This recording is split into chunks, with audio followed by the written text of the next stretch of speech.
Hey guys, nandito ko ngayon sa Aquamare Beach Resort dito sa Siquijor. And kung makikita niyo yung lugar ko, ako ay nasa isa sa mga rooms nila din tawag na The Dome. Ayan. Fashion tent, fashion glamping guys, pero much better kasi medyo spacious siya.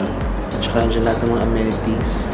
So guys, kung naghahanap kayo ng mapagstayan dito sa Siquijor, try nyo i-consider itong Aquamare Beach Resort.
What's up guys? So nandito na ako ngayon sa Bohol para sa aking second day ng aking adventure. So ito ako ngayon sa Mithi Resort and Spa for my stay.